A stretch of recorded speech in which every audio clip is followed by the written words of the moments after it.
funcionamento do Estado brasileiro à época. Nesse momento, a Sociedade Brasileira de Geriatria e Gerontologia foi convidada a contribuir para o aprofundamento da implementação da Política Nacional de Saúde da Pessoa Idosa. O que aconteceu por meio de um convite que partiu do Conselho Nacional de Saúde, o CNS, para realizarmos um diagnóstico sobre a política de saúde da pessoa idosa, seus avanços e desafios, e para apresentarmos esse diagnóstico na Comissão Intersetorial de Atenção à Saúde nos Ciclos da Vida desse CNS, que discute políticas públicas para a saúde de crianças, adolescentes, adultos e idosos incluídos, em reunião ocorrida no dia 7/12 de 2022. Na ocasião, a SBGG foi representada por mim, Otávio Nóbrega, membro da SBGG-DF, e pela doutora Valquíria Cristina Batista Alves Barbosa, membro da SBGG Pará e também coordenadora adjunto daquela mesma comissão. A reunião foi presidida pela coordenadora da comissão, doutora Vânia Lúcia Ferreira Leite. O que será apresentado aqui consiste em uma síntese das ideias e posições levantadas pela SBGG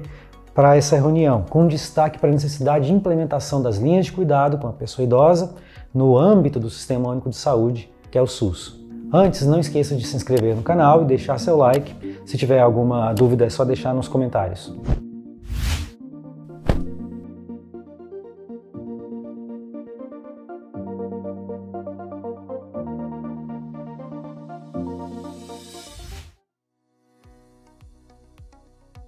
De início, é importante frisar que o convite para contribuir com a equipe de transição só ratifica, confirma a condição da SBGG como instituição conhecida nacionalmente e respeitada como polo de excelência na compreensão do que determina e promove a saúde da pessoa idosa. A SBGG, fundada em 16 de maio de 1961, é a maior associação civil sem fins lucrativos que atua no Brasil para congregar médicos e outros profissionais de nível superior que se interessam pela geriatria e pela gerontologia, tendo a missão de estimular e apoiar o desenvolvimento e a divulgação de conhecimento científico e técnico na área do envelhecimento, além de promover o aprimoramento e a capacitação permanente dos seus associados e da sociedade em geral. E foi com esse espírito que iniciamos a reunião informando que a SBGG entende como muito saudável e desejável que a sociedade brasileira discuta e aprimore mecanismos para a promoção de um envelhecimento bem-sucedido e saudável. Nesse mesmo sentido, a SBGG entende que há valor e mérito em qualquer iniciativa como aquela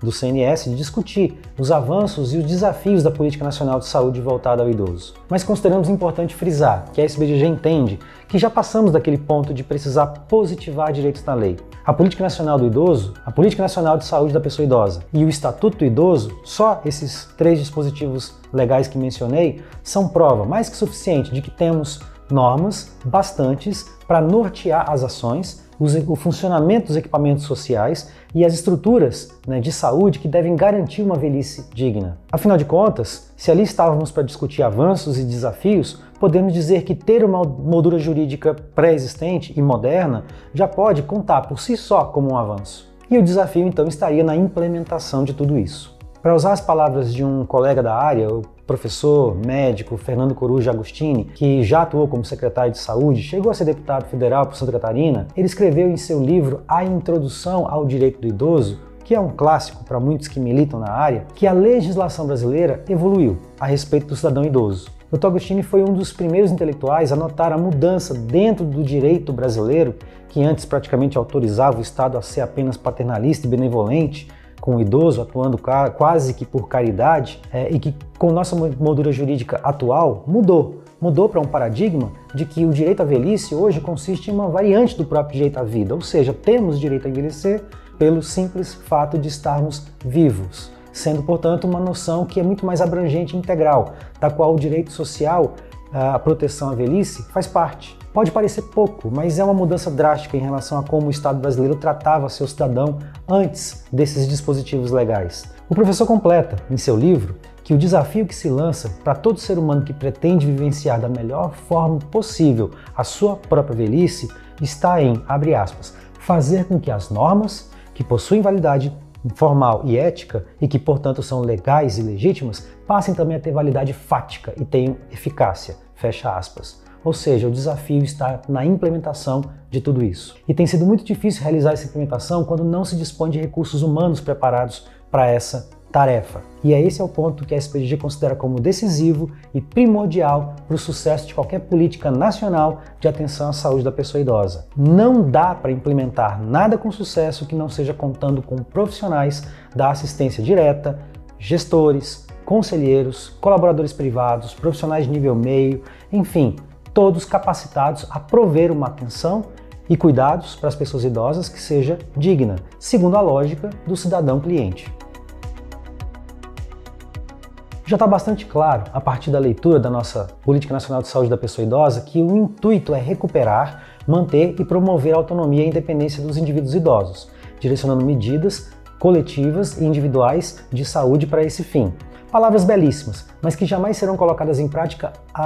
pelo menos não na sua potencialidade máxima, se não tivermos gente para isso, massa crítica qualificada. Pode-se dizer que vivemos a crise da massa crítica para o envelhecimento. O Relatório Mundial sobre Envelhecimento e Saúde da OMS, em 2015, resume bem esse grau de deficiência de tratamento geriátrico em nível global. Pesquisa em escolas médicas em 36 países, incluindo países de alta renda, constatou que só 27% das escolas médicas oferecem treinamento em medicina geriátrica. Quando muito, os médicos em formação aprendem cuidados isolados e centrados em doenças específicas e não baseado em uma avaliação ampla que considere as vulnerabilidades de saúde, sociais, econômicas e familiares dos idosos, para se fornecer cuidados de alta qualidade, especialmente com aquelas condições clínicas mais complexas e capacidades físicas e mental mais profundas. Estamos falando aqui de médicos, mas também temos que considerar os outros profissionais de saúde que prestam serviços diretos à população idosa, cuja formação também em geriatria e gerontologia é precária. Não pensem por um só instante que esse é um problema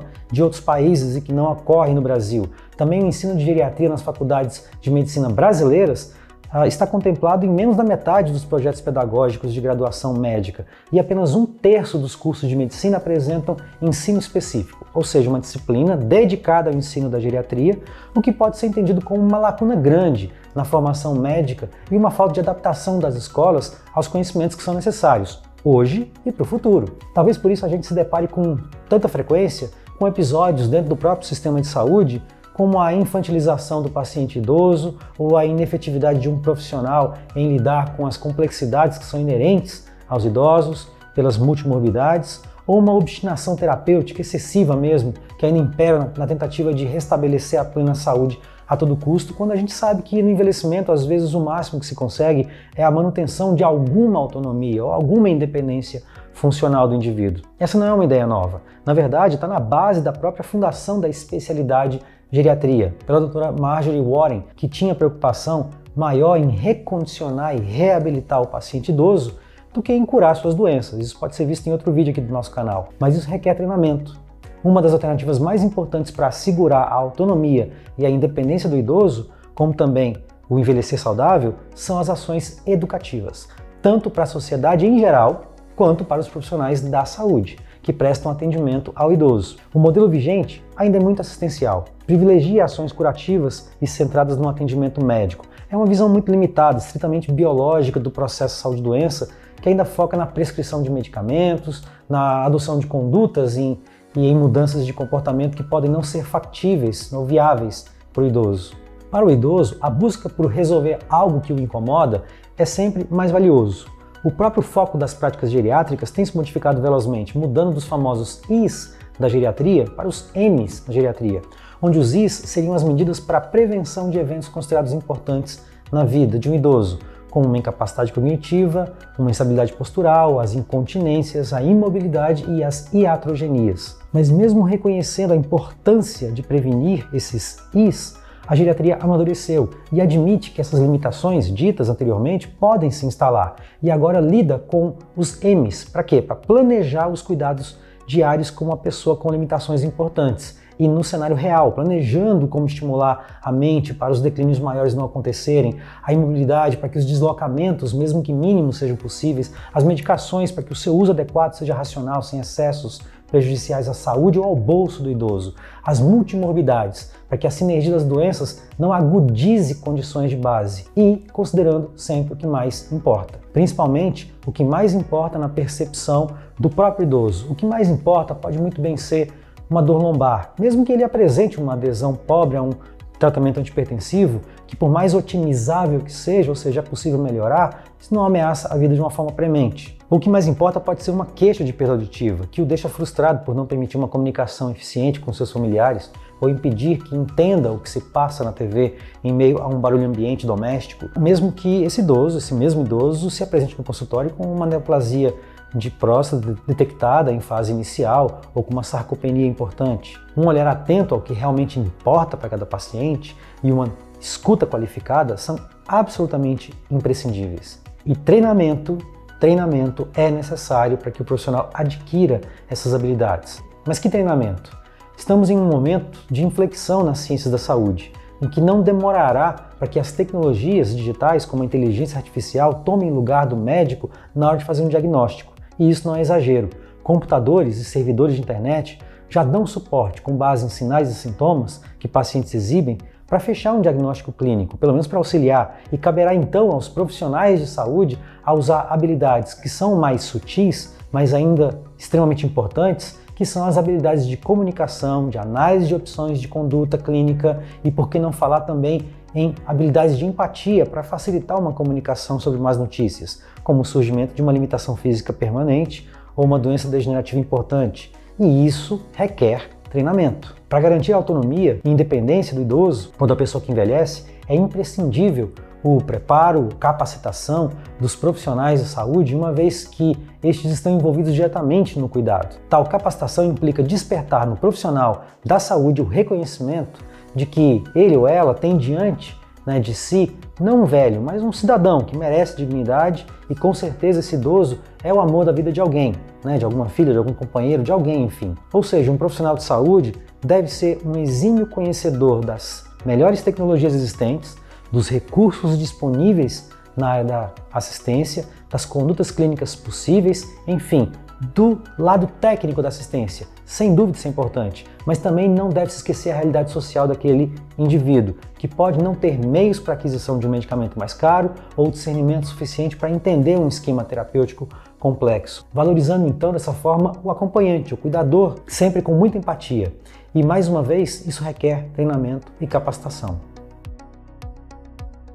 E como eu havia dito anteriormente, não é por falta de leis ou de normas. A Política Nacional do Idoso propõe que sejam incluídos nos currículos dos cursos superiores da área da saúde conhecimentos de geriatria e gerontologia, visando a formação dos acadêmicos com competência para atender às demandas da clientela de idosos e de seus familiares. Mas observamos que essa disposição aparece praticamente como letra morta no nosso ordenamento jurídico, quando muito relegada à conveniência das instituições de nível superior que decidem por conta própria quais e se haverá conhecimentos a se ministrar nessa área. No Brasil não existem conteúdos curriculares mínimos de gerontologia definidos por qualquer órgão regulamentador da educação superior. Ademais, há uma grande diversidade de formações acadêmicas e técnicas que utilizam da denominação gerontologia, sem que, no entanto, haja qualquer segurança de que abordem conteúdos gerontológicos de forma adequada ou com um quadro docente devidamente qualificado para o tema. Isso inclusive já foi tratado aqui no nosso canal em um vídeo anterior, em que tratamos da